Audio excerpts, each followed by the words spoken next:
Olá, pessoal. Então, vamos dar início à nossa aula 8. Hoje a gente tem alguns conteúdos para apresentar, como segue aqui na agenda, né? A gente vai tratar de forma rápida dos conjuntos, né? Vamos falar rapidamente também sobre os que a gente já conhece, mas para que a gente possa revisar e entrar no conceito das próximas aulas, em que eu já vou entrar em relações, né? E muito provavelmente vamos entrar lá em autômatos, para que a gente possa correlacionar todos esses conteúdos que a gente vai ver agora, né? Então, a agenda de hoje é os conjuntos naturais, os inteiros, os racionais, os irracionais, reais e os complexos. Vamos abrir algumas definições, alguns exemplos, vamos comentar um pouco sobre algumas propriedades, tá certo? Eu sei que você já tem um certo conhecimento, e até alguns, eu diria, já tem uma mala bem repleta aí de conteúdos, né, sobre e conhecimento sobre esses assuntos, né? Então, quem puder, nos ajude, né? E ajude os companheiros, os colegas. Beleza, gente? Então vamos lá. Obviamente, falar primeiro dos naturais, que foi, a gente pode dizer que é o conjunto raiz, o conjunto base, né, para a formação dos demais. Mas por denotação e por definição, ele é expresso por N, e é construído pelos algarismos que a gente já conhece, e por conta disso ele é assim apresentado, né? Conjuntos naturais, um conjunto infinito, em que a gente monta a partir dos 10 algarismos já conhecidos, né? Algumas pequenas informações que é para a gente poder, quando chegar nos problemas, a gente também não ter tanta dificuldade assim, né? Obviamente, termos como sucessor de um número, como zero, o do zero é 1, como de n é n mais 1, e assim como para 0 e 1, então n mais 1 e n mais 2 são consecutivos, né? Números consecutivos, e que também, de modo geral, se o nosso n é diferente de zero, e é um número natural, então n menos 1 vai ser o seu antecessor, né? Também é uma previsão algébrica que a gente pode comentar, né? Propriedades. Sobre propriedades, eu vou comentar um pouco mais rápido aqui, um pouco rápido aqui, para que nas próximas a gente utilize um pouco desse conteúdo, tá certo? Então, dos naturais a gente tem aí principalmente a fechamento associativo e a comutativo, e a fechamento diz que a soma de dois naturais resulta sempre em um número natural, e a multiplicação não deixa de ser diferente, né? Também resulta em um número natural. A associativa aplica aí o conceito de associar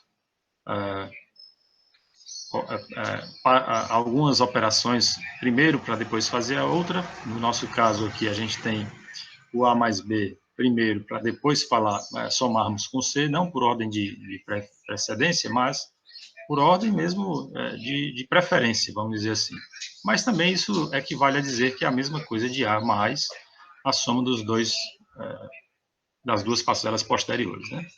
A multiplicação também do mesmo jeito, o resultado não vai alterar, né? Então eu posso fazer A vezes B primeiro e o resultado multiplicar com C, ou o resultado de B por C multiplicar com A, e vai dar o mesmo valor. A comutativa comuta, né, troca de posição entre parcelas e produtos, e também não altera o resultado, né? A mais B é igual a B mais A, e A vezes B é igual a B vezes A. Ela também, ele também, né, o conjunto dos números naturais, possui propriedades como elemento neutro, que é aquele que não influencia no resultado final, né? No caso da adição, no processo de soma, é o zero, porque A mais zero é A, não altera o valor.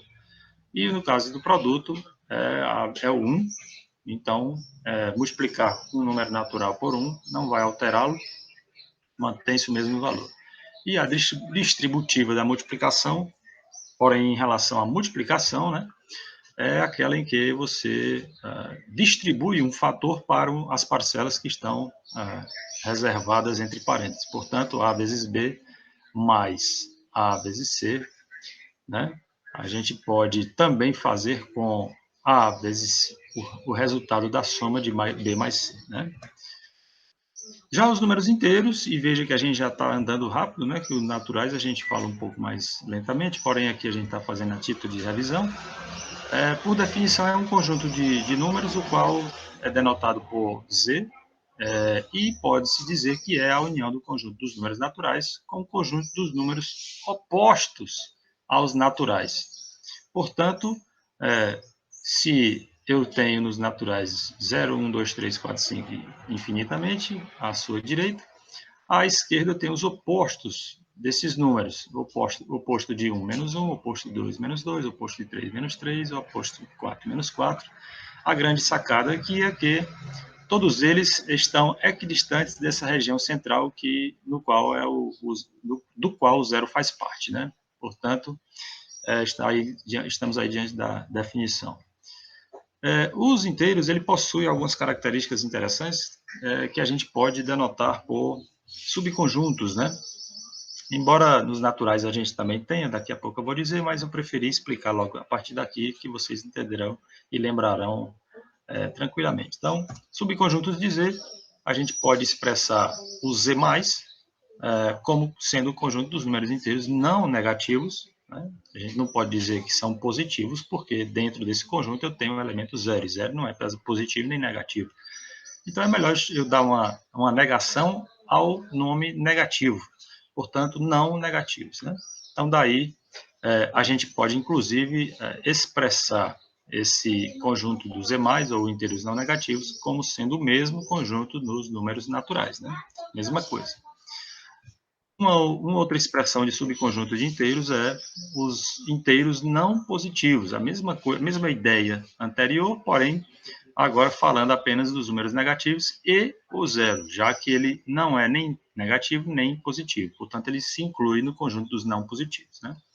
Um terceiro subconjunto é o conjunto dos inteiros, excluindo o zero, a gente pode chamar também de conjunto dos números inteiros não nulos, né? O Z asterisco, em que nós temos exatamente e apenas aqueles números que compõem o conjunto dos naturais, à exceção do zero, né? Algumas características interessantes também que precisamos colocar, revisando, falar sobre o que é simétrico, né? Que é aquele número inteiro Z, ao qual chamamos de oposto ou simétrico de Z, e denotamos por menos Z, né? O seu simétrico, o seu oposto. Uma outra característica também é o termo módulo, ou valor absoluto, que é definido por um número também inteiro Z, que é denotado por Z entre barras, sendo o maior valor entre Z e o seu oposto, menos Z, né? Então, isto é, o barra Z é o máximo que se pode extrair dos valores entre Z e menos Z, né? Por exemplo, o módulo de 2 é o valor absoluto dele, que é o 2, e o módulo de menos 9 é o valor absoluto dele, o 9 puro, né? Então, uma outra característica, agora falando sobre a soma de dois números inteiros, é que, só para a gente expressar como se operam essas realidades, né? Como a gente atua nas operações matemáticas com o conjunto dos números inteiros, se eles possuem sinais, né? Então, aquelas operações de soma com o mesmo sinal é um número com o mesmo sinal e cujo valor absoluto é a soma dos valores absolutos das parcelas, né? Então, a gente costuma dizer que a soma de dois números com sinais iguais o resultado é a soma dos valores absolutos com o mesmo sinal, né? Também eu posso dizer a mesma coisa se os valores são números negativos. Se eu somá-los, a soma desses valores, o resultado dessa soma é a soma entre os seus absolutos e eu carrego o mesmo sinal negativo, né?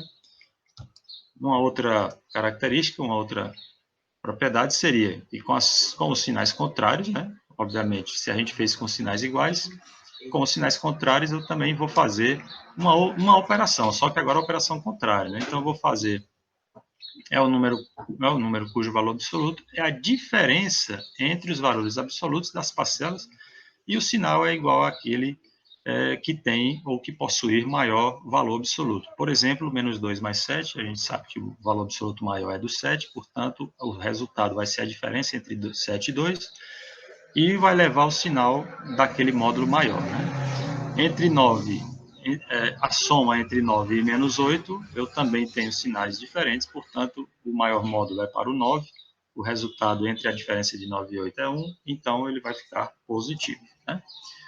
Essas foram as operações com a soma, agora com a multiplicação a gente também tem regras, né? Então, lembrando aí que o produto de dois números inteiros positivos ou dois números negativos, a depender, o importante é que sejam sinais iguais, produto de sinais iguais, eu vou ter sempre o valor para um inteiro com um inteiro positivo. Então, multiplicar números positivos, eu tenho resultado positivo. E multiplicar números negativos, eu também terei resultado positivo, né? Também posso falar sobre o produto de um número inteiro positivo ou um inteiro negativo, ou vice-versa, né? Em que terá como resultado um número inteiro negativo. É aquilo que a gente também falava, em que a multiplicação de dois números negativos, dois números com sinais diferentes, basta que a gente efetue a multiplicação entre os valores absolutos, porém, eu faça o produto mais vezes menos, vai sempre gerar um valor negativo. Portanto, tanto faz ser mais como por menos e menos por mais, eu vou ter sempre o resultado negativo, né? Suas propriedades, as que a gente pode falar que são as que são aplicadas à soma, são válidas para a multiplicação também, né? A gente já viu lá o fechamento, a associativa, a comutativa, né? Mas, adicionalmente, tem-se a existência do simétrico. Portanto, é bom falar que, dado x pertencente a um x qualquer pertencente a inteiros, sempre vai existir o simétrico menos x, que também pertence aos inteiros, né? Tal que a soma entre esses dois valores será sempre nula, e se justifica por isso, né?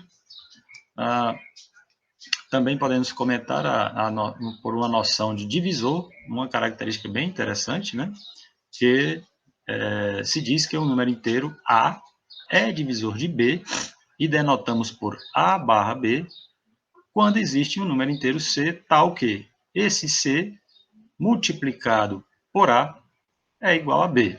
Portanto, A, nessa característica aqui, A é divisor de B, ou, se você preferir pensar, é dizer que existe um número que multiplicado por A resulta em B, né? Então, essa é uma característica de divisão, né? De divisor, A ser divisor de B, né? Então, vamos aos exemplos. 2 barra 10, existe então um número que multiplicado por 2, eu vou encontrar 10, portanto, 2 é divisor de 10. Então, 10 seria igual a 5 vezes 2, né? Um outro exemplo será 5 barra menos 15. Disse que 5 é divisor de menos 15, já que vai existir um número que multiplicado por 5 resulte em menos 15, né? O terceiro exemplo é menos 7 barra 24, em que haverá um número que multiplicado por menos 7 resultará em 24. Portanto, esse número deve ser um número negativo, para que na operação menos vezes menos eu encontre o 24, tá certo?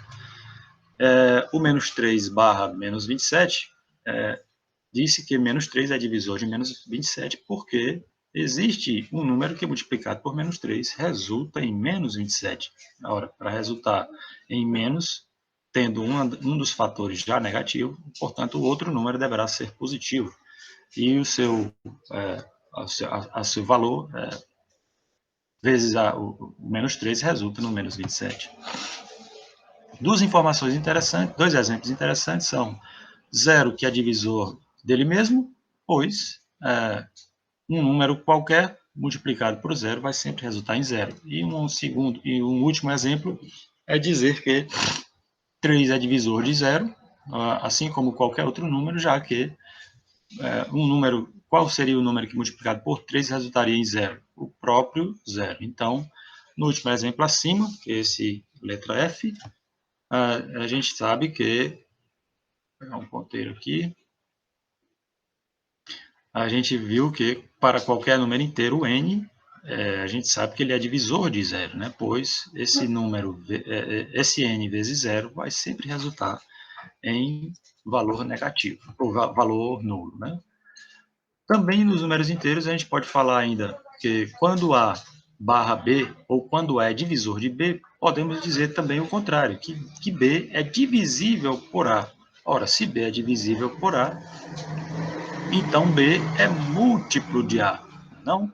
Se a gente for retornar lá no exemplo anterior, temos aqui 2 e 10, a gente diz aqui que 10 é múltiplo de 2, já que existe um número que multiplicado por 2 vai dar 10, né? Então, dizemos também que o número inteiro P é primo se P é diferente de 0, 1 e menos 1, e que os únicos números que o dividem são mais ou menos 1 e mais ou menos P. Né? Essa é uma característica de números primos. Né? Portanto, 2, 5, 7, 11, 13, 17, 19, 20, 23, né? E assim sucessivamente, criando uma sequência de números primos, né? A gente percebe que cada um deles aqui só é divisível por 1 e por ele mesmo, né? No caso aqui ele está falando de P, né? Dado o número P, levando em consideração que 2, 5, 7, 11, 13 são esse P. Cada um deles é esse P. Então, o número primo 5, por exemplo, só é divisível por 5 e por ele mesmo. Mas em se tratando de números inteiros, o número inteiro menos 5, por exemplo, só é divisível por mais 5, menos 5, ou mais 1, ou menos 1. Então, o tamanho ou quantidade de elementos desse conjunto de primos, de divisores de mais ou menos 5, aumenta um pouco, né? Ok, gente? Falamos dos naturais, dos inteiros, vamos para os racionais.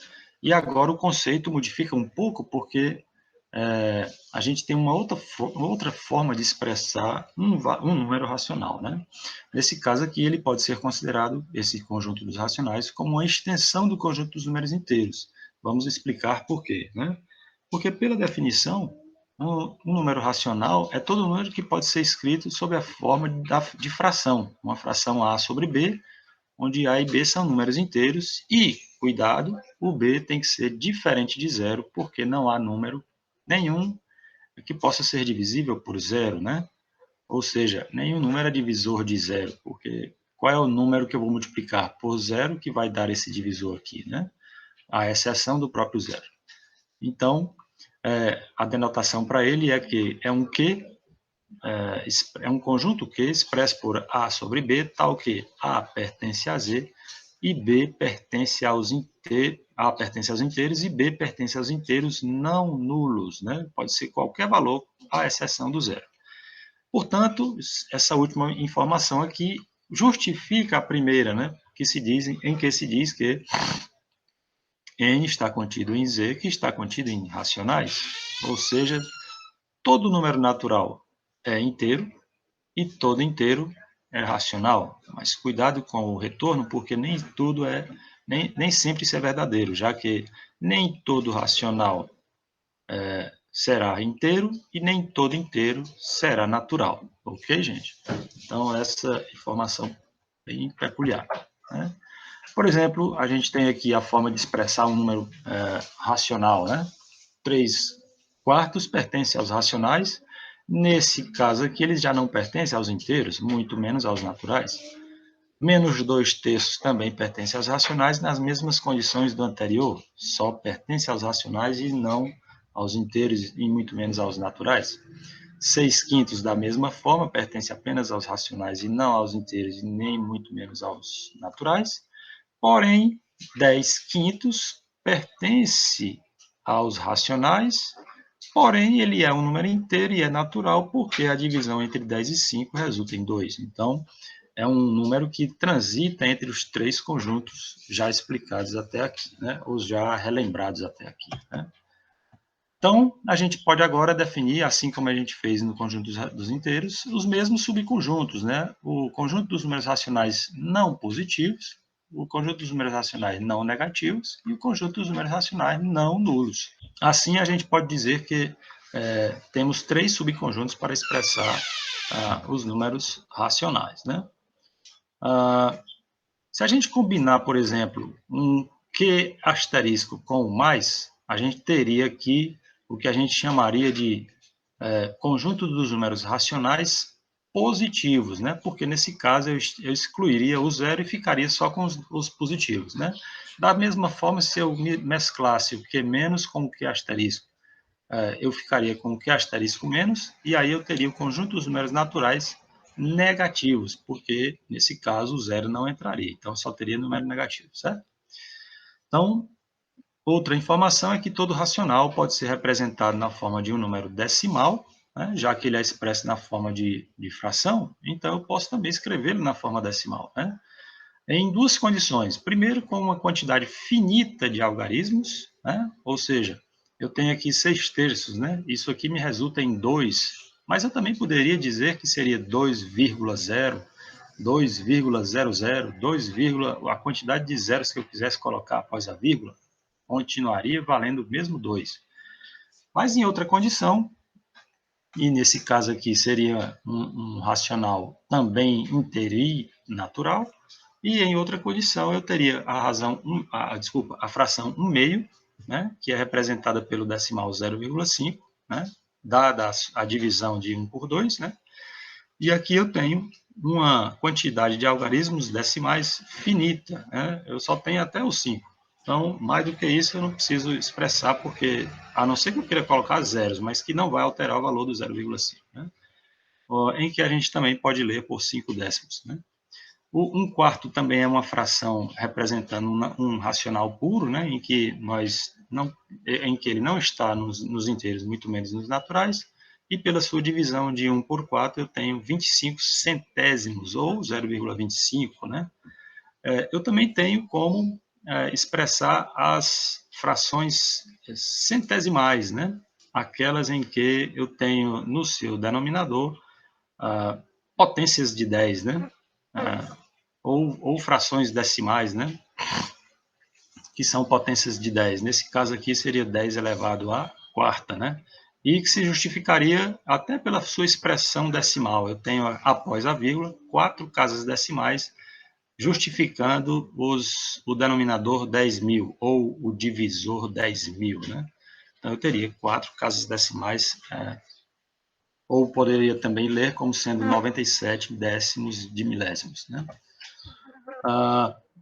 Uma outra forma de expressar, assim como a gente falou da quantidade finita de algarismos, é quando você tem a quantidade infinita de algarismos em que esse número também, ou essa fração também está presente no conjunto dos números racionais, né? Por exemplo, 1/3 em que a divisão de 1 por 3 gera 0,3, e essa quantidade infinita de 3 aqui, para o que chamamos de dízima periódica, né?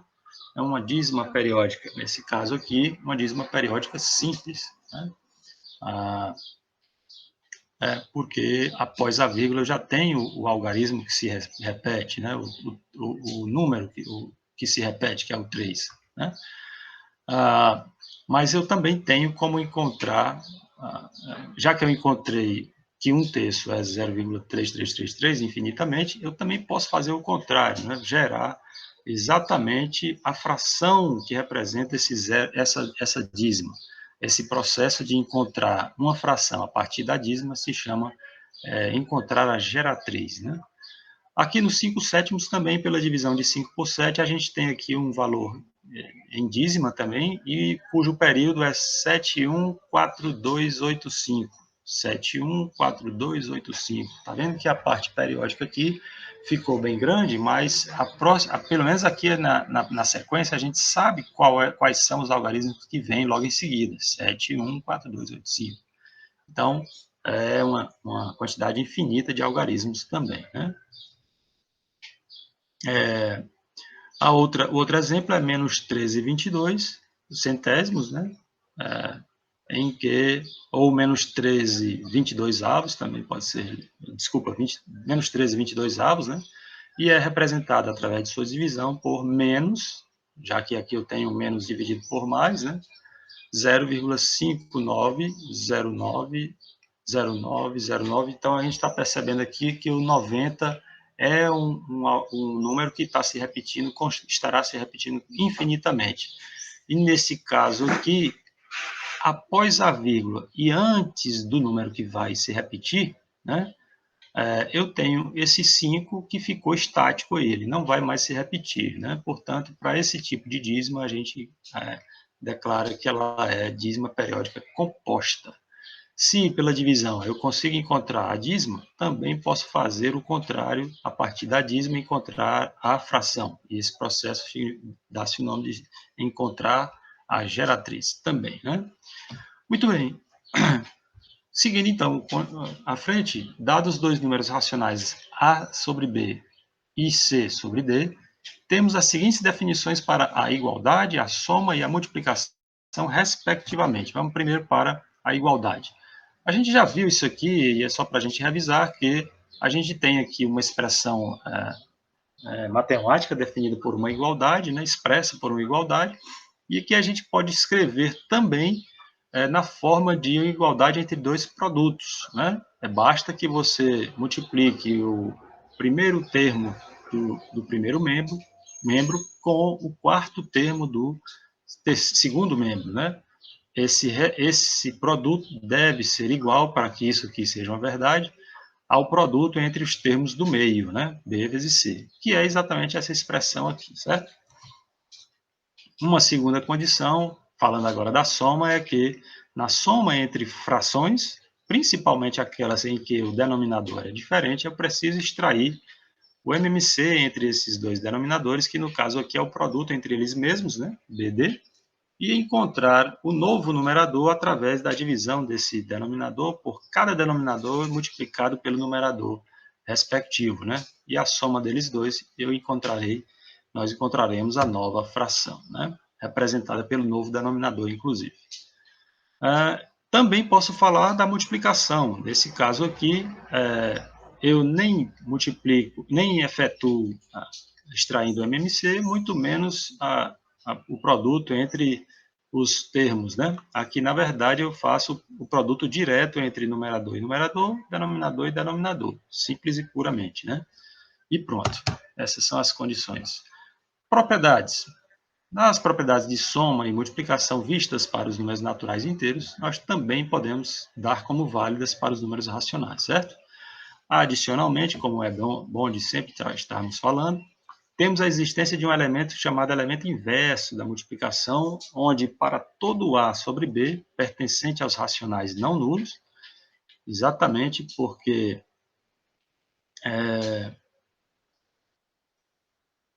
temos então que para todo A sobre B, ou a fração A sobre B, pertencente aos racionais não nulos, existirá uma fração B sobre A, também pertencente aos racionais não nulos, tal que A sobre B vezes o B sobre A, o resultado disso aqui é a própria unidade. Então, justifica-se eu colocar o elemento chamado de inverso, com essa condição de pertencente aos racionais não nulos, porque se eu colocar um nulo desse lado e um nulo nesse outro fator, o produto entre um nulo e qualquer outro número vai dar sempre um número nulo, né? Então, não é isso que a gente quer provar. A gente quer provar que a existência se justifica pelo produto entre esses dois. A existência do inverso se justifica pela razão de que o seu produto resulta sempre em 1. Portanto, um exemplo é o inverso multiplicativo de menos 1/3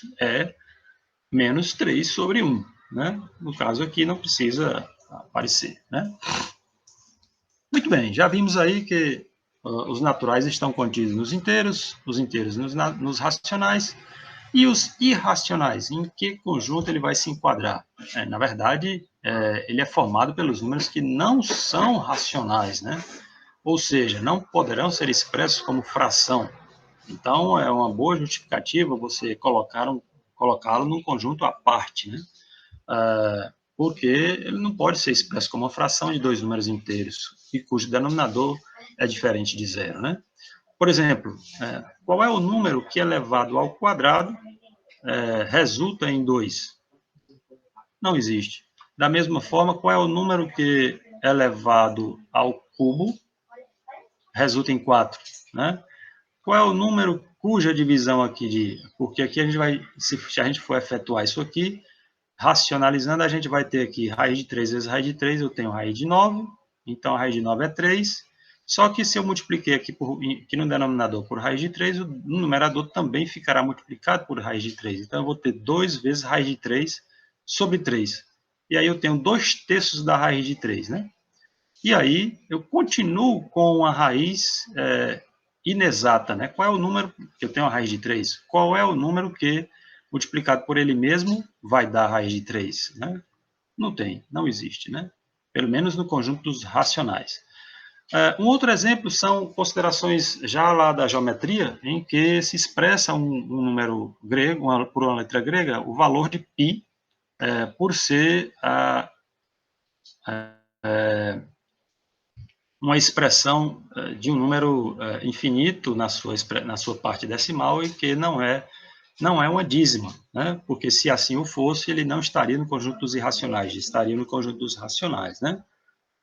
Então, o número π é uma expressão em que se denota um número através de uma dízima não periódica, né?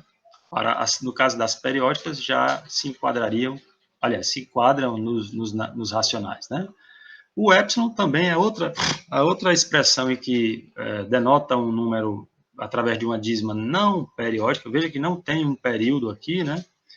7, 1, 8, 2, 8, 1, 8, 2, 8, 4. Não há nenhuma expressão aqui clara de que haverá uma repetição periódica aqui de algum tipo de valor, né? Então, uma expressão ou uma representação de um número irracional, tá certo?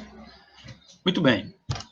Então, tendo relembrado tudo isso, né, a gente percebeu aí que a gente agora tem dois conjuntos bem fortes, né, os racionais e os irracionais, bem claramente definidos, né? Um é expresso na forma de fração, o outro não tem como expressá-lo na forma de fração, né? E agora a gente vai lançar o conjunto dos números reais, que é exatamente um conjunto maior que precisa englobar esses dois conjuntos anteriores, os racionais e os irracionais. Então, os números reais é a união entre o conjunto dos números racionais e os irracionais. Ele é denotado por R e compreendido por N está contido em Z, que está contido em Q, que está contido nos reais, né? Também temos os nossos três subconjuntos e as suas derivações, né, que a gente já falou. Então, eu tenho os reais não positivos, como R-, os reais não negativos, como R+, e os reais não nulos, como R**.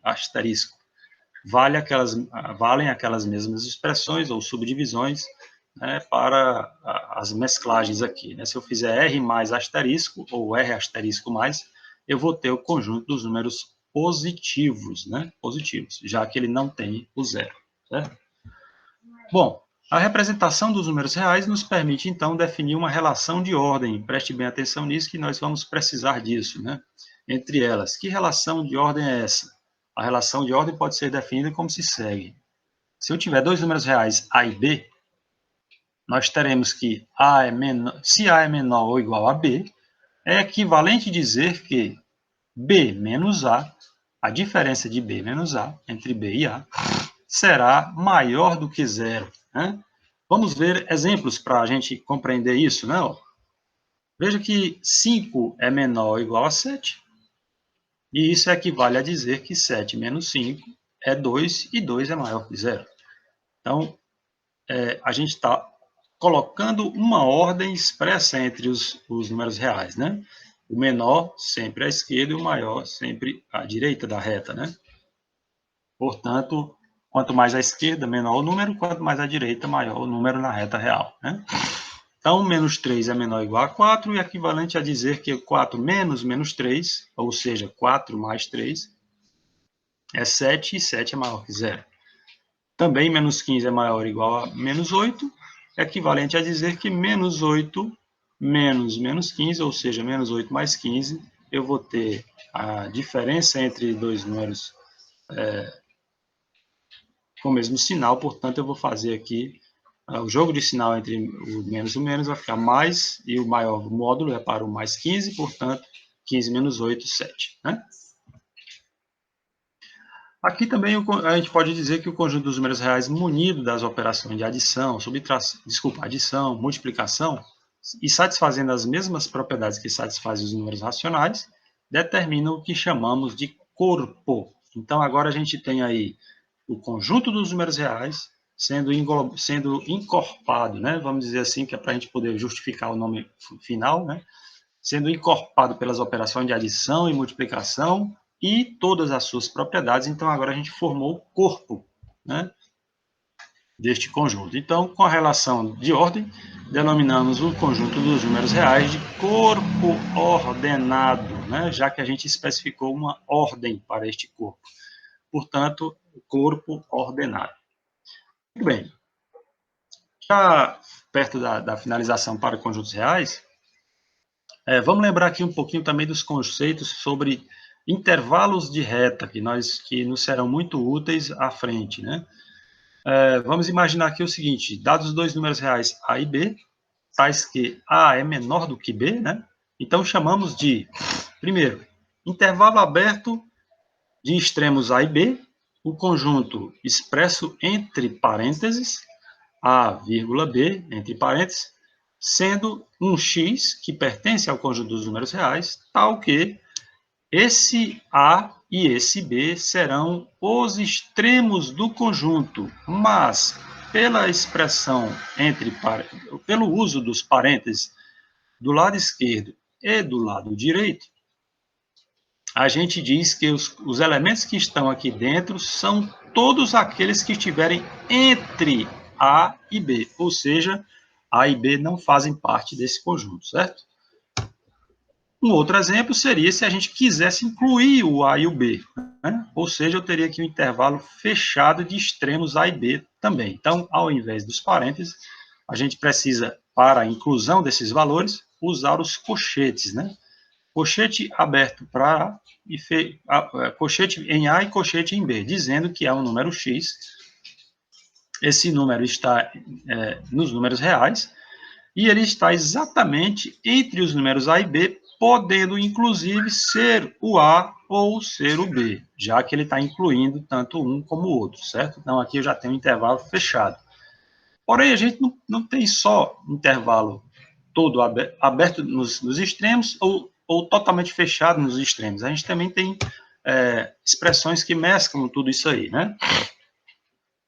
A gente pode dizer que há um intervalo fechado à esquerda ou aberto à direita, de extremos A e B, expresso por, ora, se está fechado à esquerda, é colchete.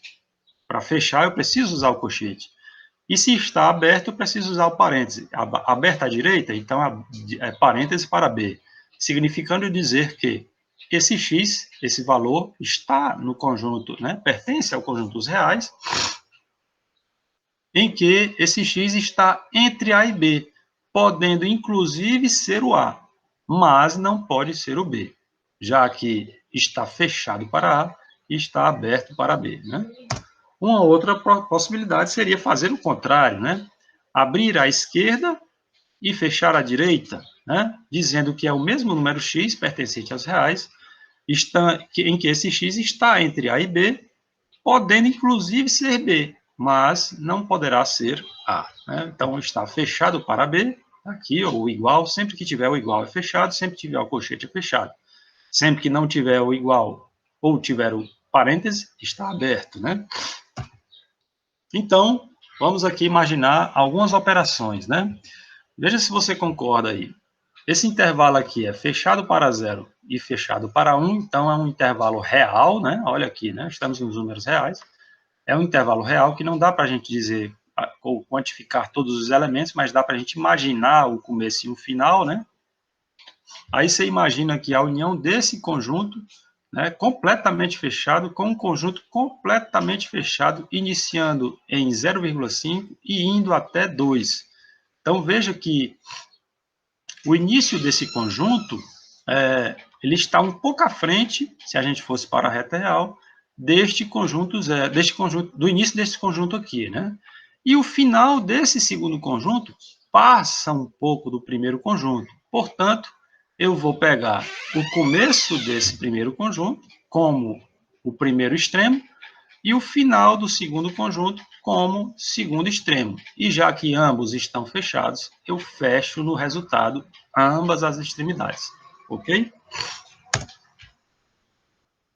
Fazendo agora a operação de interseção, né? Agora mesclando aqui um bocado, né? Ó, no primeiro conjunto eu tenho um intervalo de 0 a 1,4 aberto nos dois sentidos, ou seja, são todos os reais compreendidos entre 0 e 1,4, menos os dois, né? Menos o 0 e o 1,4. O que é que esse conjunto aqui tem em comum com o conjunto que está fechado no 0,3 até chegar no 2,6, contanto que o 2,6 não faça parte, né? Aí veja que o 2,6 é um extremo, mas que já ultrapassou o 1,4. Então, até o 1,4, esse conjunto tem algo em comum com esse, né? E desse conjunto, desse segundo conjunto, o início dele não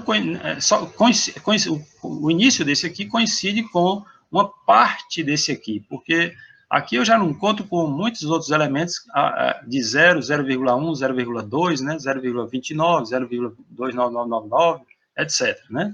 Mas o 0,3 está, então eu fecho o 0,3 e deixa aberto o final do extremo do intervalo com o extremo 1,4, né? Deixa aberto lá, ok?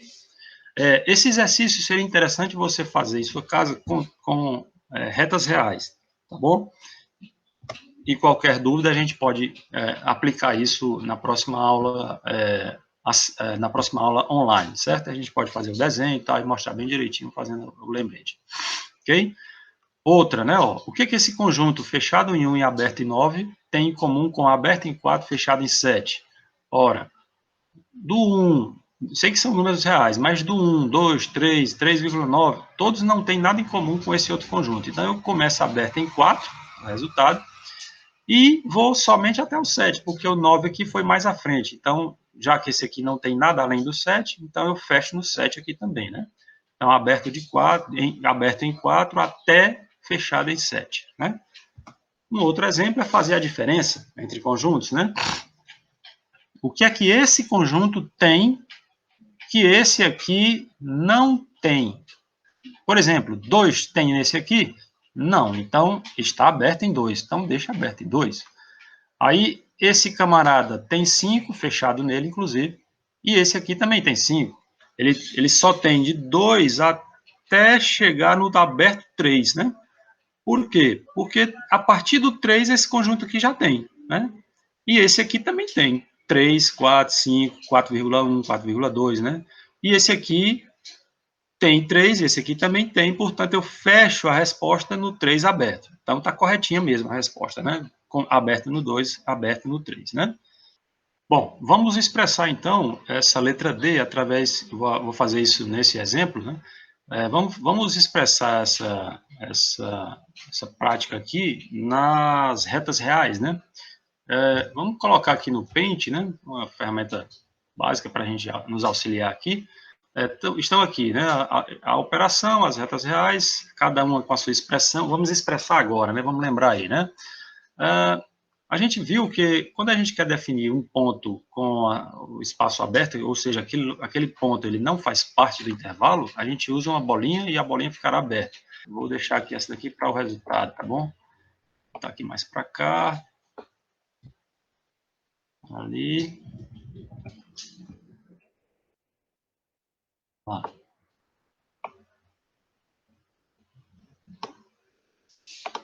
Pronto.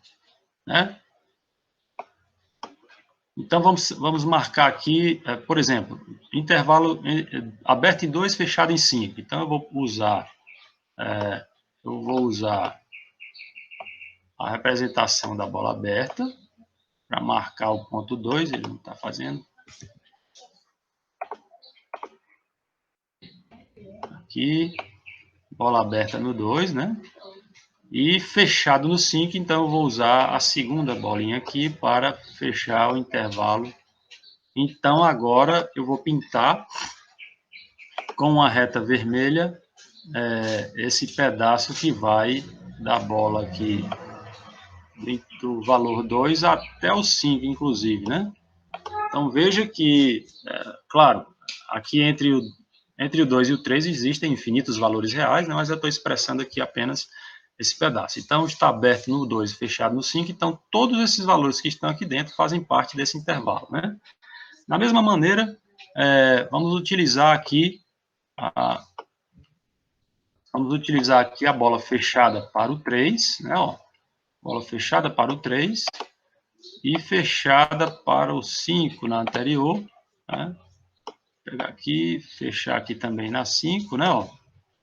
Veja bem que a gente já está aqui com... Falta só pintar aqui essa reta, vamos pintar também, né? Aumentar aqui a espessura dela. E ela vai do 3 até o 5, né? Contendo, então, todos os elementos que estão aí. Vou até engrossar isso aqui para ficar mais claro da gente enxergar. Né? Pronto. Então, olha agora. Vamos ver se a gente consegue agora perceber que a resposta aqui está realmente correta, né? Ó, se a gente olhar bem, observando bem aqui, o que a gente vai fazer, né? Ó, o que é esse intervalo tem que esse intervalo aqui embaixo não. Aí a gente observa aqui que é exatamente esse trecho que vai do 2 até o 3. Aí a pergunta é, o 2 que estava aberto no primeiro vai fazer parte da resposta? Também não, já que ele não estava no primeiro, então ele vai continuar no último. E aqui, olhe que daqui do 3 até chegar no 5, o outro conjunto também já tem. Então, eu não posso deixar que... deixa eu até fazer aqui de novo. Só para poder botar a bolinha lá no lugar certo também, né? Então, o 2 aqui, né? Ó. E essa outra também eu vou deixar aberto. O segundo também, o valor 3 eu vou deixar aberto, porque o 3 já faz parte dos dois conjuntos, como a gente está vendo claramente aqui na reta, né? E falta só a gente usar todos os elementos que estão lá no primeiro conjunto, que vão do primeiro valor após o 2 até o último valor antes do 3, né? Pronto, está aí, ó. Se a gente olhar bem, a gente não tem muito mais o que dizer, né? Essa é a nossa melhor expressão para definir essa resposta aqui. É muito mais fácil por intervalo, né, gente? Então, continuando, algumas observações. Há também intervalos que não têm limite, né? Onde os extremos são para o mais infinito ou para o menos infinito, né? Ou infinito positivo ou infinito negativo, como queira, né? Como queiram. É claro que toda vez que ele tiver também tiver as expressões entre parênteses, eu também vou ter que os mesmos entendimentos, à exceção do lado do infinito, porque ele vai estar sempre aberto, né? Não vai ter fim. Então, aberto em A, tendendo para o mais infinito ou para o infinito positivo, é um número x pertencente aos reais, tal que seja maior que A, apenas, né? Ele não vai ter um delimitador à sua direita, né? Mesma coisa se eu fizer o intervalo fechado em A, ou seja, eu vou estar usando todos os elementos pertencentes a R, a maiores que A, incluindo o próprio A, né? Fechado para A. Ou, fazendo o contrário, eu digo que ele está aberto no infinito negativo e sempre será, foi para o infinito, é aberto, mas começa o extremo da direita é o A. Mas nesse caso, como está aberto aqui, eu vou dizer que ele é um x pertencente a reais, tal que x seja menor do que A. Né? E também com o fechado para o lado direito, para o A. Né? Aberto para o, negativo, para o infinito negativo, então é um x pertencente aos reais, tal que x seja menor ou igual a A, incluindo o próprio A, certo? Muito bem, então um outro conjunto que surge, e até por uma questão muito conveniente e peculiar, né, é um conjunto chamado números complexos, em que ele procura resolver questões, e procurou e resolveu bem, né, e resolve bem, algumas questões que até então não tinham como solucionar. Por exemplo, como encontrar as raízes dessa equação x2 mais 1 igual a zero. Se a gente for resolvendo aí, e passando o 1 para o segundo membro, a gente vai encontrar aí que x2 é igual a menos 1, ou seja, eu estaria procurando um valor que elevado ao quadrado seria igual a menos 1. se a gente puder ampliar essa discussão, é a mesma coisa de dizer que eu estou buscando um número cuja raiz seja igual à raiz, exatamente a raiz quadrada de menos 1. Qual é o número, minha gente, que vai resolver isso aqui? Então, no conjunto dos números reais, não há solução, né? Porém, por uma questão matemática, foi determinada uma solução a partir do momento em que se imaginou, e daí o termo número imaginário, o número imaginário I, que disse que ele expressa toda a raiz negativa de 1. Então, I vai ser igual a raiz quadrada de menos 1. Então, toda vez que surgir no problema uma raiz quadrada de menos 1, basta dizer que aquele valor é igual a I. Então, por definição, os números complexos é um número que é escrito na forma de Z, que é igual a mais BI. Essa composição denota que esse número complexo tem duas partes. Uma parte real, que é exatamente esse A, e uma parte imaginária, que é o número B, né? Acompanhado do seu respectivo I, que a gente já sabe do valor dele, né? Então, vamos ver alguns exemplos para classificar as partes, né? Para a gente lembrar. Então, sendo Z igual a 1 mais 4i, eu tenho uma parte real, que é 1, e a parte imaginária, que é 4, né? Eu tenho um Z igual a menos 3 mais 2i, uma parte real, que é menos 3, e a parte imaginária, que é 2. Eu tenho um Z igual a 5 menos 8i, que a parte real é 5 e a parte imaginária é menos 8, e uma parte em que os dois são negativos, a parte real, o complexo é menos 2 menos 7i, em que a parte real é menos 2 e a parte imaginária é menos 7. Porém, temos ainda algumas outras, alguns informes interessantes, né? Na hora que eu começo a me expressar dessa maneira, eu posso também chamá-lo de complexo. Eu só não estou enxergando, e realmente porque não tem, né? Que ele é um número complexo, ou seja, Z igual a 4. Mas Z igual a 4 é um número real? Claro. Então, a gente, com essa noção, já a gente vai abrir uma nova discussão. Portanto, a parte real aí é 4, só não tem a parte imaginária, né? Ou seja, ela é nula, tá? Assim também eu tenho o contrário, é um número complexo chamado Z igual a 3i, em que eu já não tenho parte real, ou seja, ela é nula, mas tenho apenas a parte imaginária, que nesse caso aí é 3, e quando isso ocorrer, nós chamaremos esse complexo de número imaginário puro, ou complexo imaginário puro, ou número complexo imaginário puro, certo? Muito bem, pronto. Aqui agora está a fotografia em aspectos gerais, né, da constituição e posicionamento dos nossos 5 conjuntos vistos, aliás, 5 conjuntos vistos até hoje.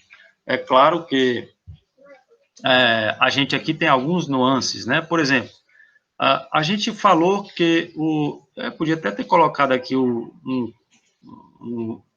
não, ele já botou, tá certo, tá aqui o 4i, né?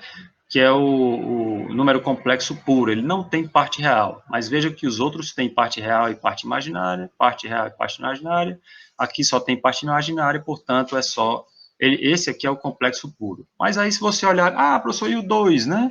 Ora, o 2 também é complexo, porque esse cara aqui só não tem parte imaginária. O menos 2 também é um número complexo, só não tem parte imaginária. O 4 quintos, da mesma maneira. O π, da mesma maneira, né? Então, eu posso dizer que os números complexos englobam todos os outros conjuntos, né? Assim como, se eu for de fora para dentro, eu também posso dizer que há alguns números que são apenas irracionais, como o π, o raiz cúbica de 5, raiz quadrada de 2, né? Que eu vou dizer, eu vou classificar como apenas reais, mas eles não são racionais porque eles não são expressos na forma fracionária. Mas aí, como eu vou mais um pouco para dentro, eu passo para os racionais, aí eu já vejo números que são expressos na forma fracionária. Todos esses que estão dentro desse círculo, dessa elipse vermelha, podem ser expressos na forma fracionária. Eu posso expressar como a divisão de dois números iguais, né? Menos 2, eu posso expressar como a divisão de 10 por menos 5, né? O 0, eu posso expressar pela divisão de 0 dividido por 3, né? E eu também tenho frações que não são inteiras. Se não são inteiras, como 2/3, 4/5, 9/10, também não serão naturais, né? E eu tenho aqui, mais ainda para dentro, alguns que são apenas inteiros e não são naturais, como o caso dos negativos, e os naturais para a gente fechar, que são todos esses que a gente já conhece, ok? Então, vamos para as propriedades, né? Nos complexos, igualdade, soma e multiplicação, eu tenho aqui Z, um complexo Z chamado A mais BI, e um complexo W chamado C mais DI. Dois números complexos quaisquer. Então, vamos definir aqui, né? Quando é que o número complexo Z vai ser igual ao número complexo W? Ora, quando as suas partes reais, portanto, A e C, foram exatamente iguais, e as partes imaginárias, no caso B e D, também o forem, né? Forem iguais também, certo? Então, essa é a primeira condição, e é exatamente sobre a igualdade. No caso da soma, como é que eu faço a soma de dois complexos? No complexo Z mais o complexo W. Eu só posso somar complexos se eu somar pelas suas partes, ou seja, parte real somada com parte real, parte imaginária somada com parte imaginária, e o resultado acompanha o I para classificar aquela parte como imaginária, certo? No terceiro caso, que agora falando da multiplicação, eu tenho aqui a multiplicação entre complexos, né? No caso aqui, complexo Z vezes o complexo W, eu digo que é o produto entre parte real de um vezes a parte real do outro, menos a parte imaginária de um vezes a parte imaginária do outro, esse resultado somado e formando a parte imaginária dessa multiplicação, o produto entre a parte real do primeiro com a parte imaginária do segundo, mais o produto entre a parte imaginária do primeiro com a parte real do segundo. Ora, como é que esse resultado surgiu, gente? Como é que isso aqui apareceu? Foi do nada? É aleatório? É institucionalizado, criado? Não, ela é demonstrada. Então, vamos fazer uma pequena demonstração através de um dispositivo chamado dispositivo prático, que resume essa ópera, certo? Então, bora lá ver o produto entre os imaginários Z e W, que estão ali na folha anterior, né? Que é o A mais BI vezes o C mais DI, né? Então, esse seria o resultado. Vamos ver se isso se comprova. Ora, quem são os complexos? Tá aí. O Z é o A mais BI vezes o outro complexo, que é o W, C mais DI. Vamos fazer aqui por partes, né? Vamos começar fazendo de C, multiplicar C pelos termos acima. Então, C vezes A, AC, mais por mais dá mais, C vezes BI, BCI, certo? Também vou fazer, né, que é isso aqui, ó. E também vou fazer DI vezes A e DI vezes BI. Ora, DI vezes A vai ficar ADI e DI vezes BI vai ficar BDI ao quadrado, concorda? Olha aí, ó, né? Então, vamos por enquanto tentar efetuar essa soma da melhor maneira possível. Portanto, AC mais ninguém, AC, CBI mais ninguém, CBI, mas não é tão sem ninguém. Ele tem também o ADI, que são semelhantes, portanto, eu coloco o I em evidência, CB mais AD ficam aqui entre parênteses. E BDI ao quadrado, que não tem para somar com ninguém, eu poderia deixar B mais DI ao quadrado, porém, há um lembrete aqui, né? Como é que eu vou fazer para resolver essa questão do I ao quadrado? Ora, o número I não foi convencionado que seria a raiz quadrada de menos 1? Não é? Então, se eu elevar os dois membros ao quadrado, eu vou ficar com I ao quadrado é igual a raiz quadrada de menos 1 ao quadrado. Ora, esse expoente aqui externo com o índice da raiz, eles vão ser divididos, portanto, vai ficar I ao quadrado é igual a o radicando, menos 1. Então, eu encontrei o valor de I ao quadrado, menos 1. Então, agora é só trocar I ao quadrado por menos 1. Portanto, BDI vezes menos 1 menos BD, né? Portanto, agora vamos ver como operar isso aqui, né? Ora, é só juntar parte real, que é AC, com parte real menos BD, e deixar essa parte imaginária separada. Portanto, eu vou encontrar AC menos BD mais CD mais AD vezes I, ou seja, CQD, né? Como queríamos demonstrar. Ok, gente? Então, essa é uma expressão que você pode afirmar, porque ela vem de uma demonstração matemática, então dá para a gente entender claramente de onde ela veio, né?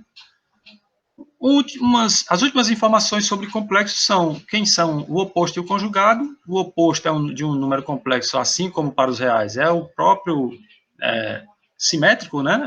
O menos z. Se o complexo for z, o seu oposto é o menos z, o seu simétrico, né?